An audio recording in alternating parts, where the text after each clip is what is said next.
Hello दोस्तों, स्वागत है आप सभी का अपने यूट्यूब चैनल क्रैश क्लासेस में।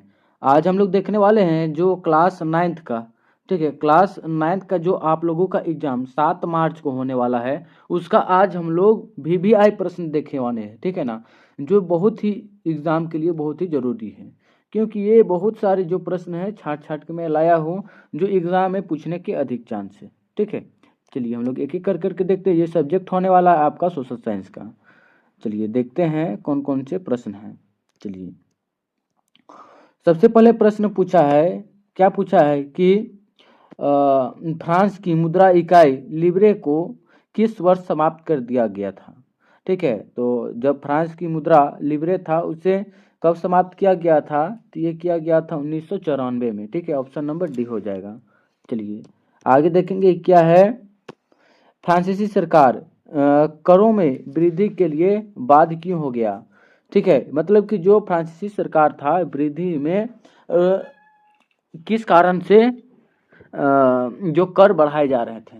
ठीक है, तो इसका एक कारण नहीं था, अनेक कारण थे। कौन कौन से, चलिए देखते हैं। पहला कारण था बढ़ते जा रहे कर्ज को चुकाने के लिए। ठीक है, दूसरा क्या है, सेना के रख रखाव के लिए। आगे क्या है, राज दरबार तथा सरकारी कार्यालय को चलाने के लिए। इनमें सभी हो जाएगा, ठीक है ना। जहां आप लोगों का इनमें सभी दिखा तो आप लोगों को वहीं मारना है, ठीक है ना। चलिए आगे देखेंगे क्या है।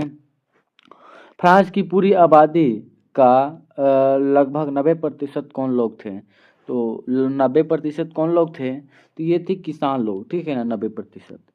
चलिए आगे देखेंगे क्या है। 1748 में क्या है, सृष्ट ऑफ द लॉज की रचना किसने की थी। तो किसने की थी, तो ये किसने किया था, मॉन्टेस्क्यू, ठीक है ना।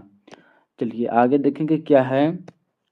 जब 1991 में फ्रांस की नेशनल असेंबली ने संविधान का प्रारूप पूरा कर लिया तो इसका मुख्य उद्देश्य क्या था। तो इसका मुख्य उद्देश्य क्या था, तो इसका मुख्य उद्देश्य एक ही था, जो सम्राट की जो शक्तियों की सीमित करना था, ठीक है ना। जो सम्राट की जितना शक्तियाँ था उसको सीमित करना था। चलिए 6 नंबर प्रश्न देखते हैं। क्या प्रश्न बोल रखा है कि यूरोप में निम्न में से किसका विश्वास था कि पूंजीवादियों के साथ होने वाले संघर्ष में जीत अतंत मजदूरों की ही होगी। ठीक है, तो ये जो था अवधारणा यानी विश्वास किसका था, तो इसका विश्वास था कार्ल मार्क्स का, ठीक है ना। चलिए आगे देखेंगे क्या है। 7 नंबर प्रश्न, निम्न में कौन सा देश प्रथम विश्व युद्ध के दौरान मित्र शक्तियों के खेमे में शामिल है, नहीं था। तो कौन कौन था, तो रूस, फ्रांस, इंग्लैंड, ठीक है ना। अच्छा अच्छा, कौन नहीं था, तो रूस, फ्रांस, जर्मनी, ये तीनों थे, ठीक है ना, ये तीनों थे। और कौन नहीं था, तो इंग्लैंड नहीं था, ठीक है ना। चलिए आगे देखेंगे क्या है। 6 नंबर प्रश्न, निम्न में कौन जर्मनी को दुनिया का सबसे ताकतवर देश बनाने का कृति निश्चित था। तो क्या निश्चित था, तो देखते हैं 6 नंबर, ठीक है, तो ये हो जाएगा इनमें सभी, ठीक है ना।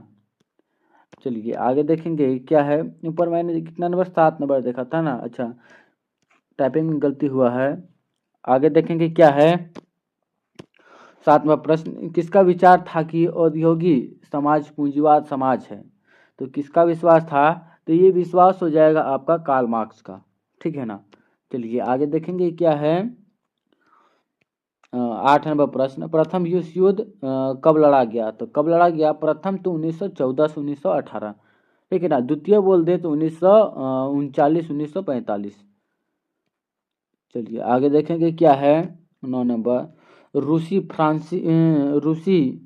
क्रांति कब हुई थी। तो रूसी क्रांति कब हुई थी, तो ये हुआ था आपका 1917 में, ठीक है ना। चलिए आगे देखेंगे क्या है। 10 नंबर प्रश्न, निर्वाचन द्वारा गठित रूस संसद को क्या कहा जाता है।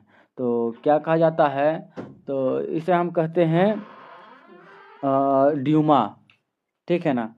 चलिए आगे देखेंगे क्या है। 11 नंबर प्रश्न, निम्न में कौन मित्र राष्ट्र कहलाता है। तो मित्र राष्ट्र कौन कौन कहलाता है, फ्रांस, इंग्लैंड, रूस, यानी इनमें सभी। ठीक है ना।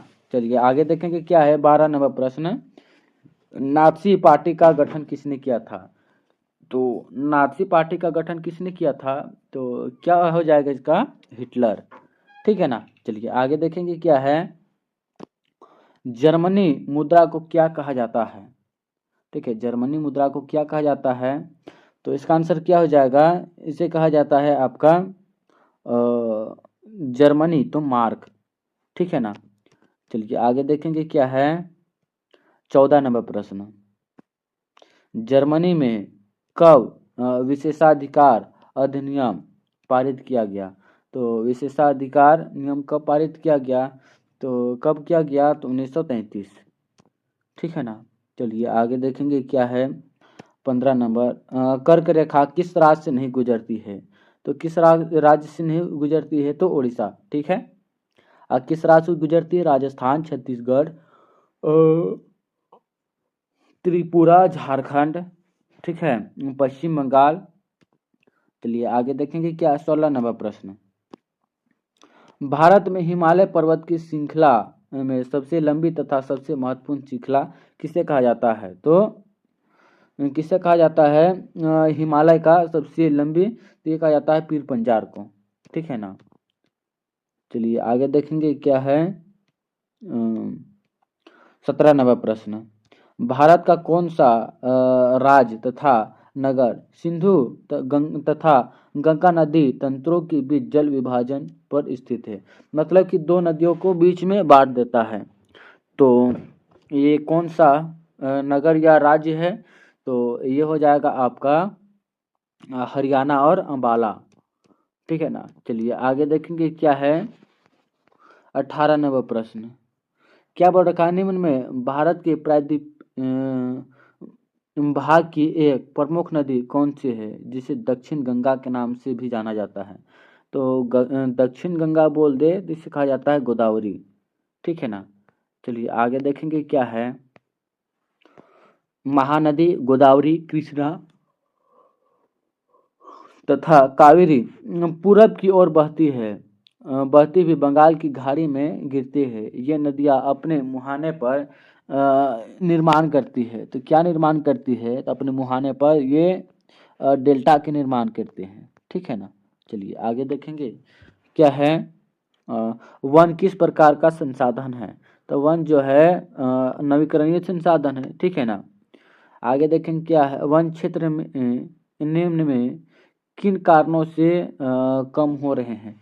तो किन कारणों से कम हो रहे हैं? तो ये हो जाएगा इनमें से सभी कारणों, जैसे कि औद्योगिक के विकास होने के कारण, शहरीकरण की परियोजना लागू होने के कारण, कृषि के लिए अधिक क्षेत्र मांग होने के कारण, यानी कि ऑप्शन नंबर डी। चलिए आगे देखेंगे क्या है निम्न में कौन सा कारण भारत के उत्तर पश्चिमी भाग में शीत ऋतु में होने वाली वर्षा के लिए उत्तरदायी है? तो शीत ऋतु में वर्षा के लिए उत्तरदायी क्या है? पश्चिमी विक्षोभ। ठीक है ना। क्या है? पश्चिमी विक्षोभ। आगे देखेंगे क्या है 23 नंबर प्रश्न। राष्ट्रीय जनसंख्या नीति 2000 का मुख्य उद्देश्य क्या है? तो 2000 का मुख्य उद्देश्य क्या हो जाएगा? ये हो जाता है 14 वर्ष से कम आयु बच्चे को निःशुल्क शिक्षा प्रदान, जो अभी है। ठीक है। आगे क्या शिशु मृत्यु दर को कम करना, ये भी हो गया है। और टीका रोधी बीमारी से बच्चे को छुटकारा दिलाना। ठीक है, यानी कि इनमें सभी हो जाएगा। ठीक है ना। चलिए आगे देखेंगे क्या है 24 नंबर प्रश्न। लोकतंत्र के लिए निम्न में किसका होना जरूरी माना जाता है? तो लोकतंत्र के लिए किसका होना जरूरी माना जाता है? तो ये स्वतंत्र एवं निष्पक्ष चुनाव। ठीक है ना। चलिए आगे देखेंगे क्या है चीन की संसद को निम्न में किस नाम से जाना जाता है? तो चीन की संसद को किस नाम से जाना जाता है? तो इसे जाना जाता है राष्ट्रीय जन वार्ता। ठीक है ना। चलिए आगे देखेंगे क्या है दक्षिण अफ्रीका की गोरो की सरकार ने नेल्सन मंडेला पर किस प्रकार का मुकदमा चलाया था? तो नेल्सन मंडेला पर किस प्रकार का जो है मुकदमा चलाया गया था? तो ये देशद्रोही। ठीक है ना। चलिए आगे है क्या है 27वां प्रश्न बोला है, आज की दुनिया में लोकतांत्रिक शासन व्यवस्था का सबसे आम रूप क्या है? तो सबसे आम रूप क्या है? तो ये लोगों द्वारा चुने गए प्रतिनिधि के माध्यम से शासन चलाना, ठीक है ना।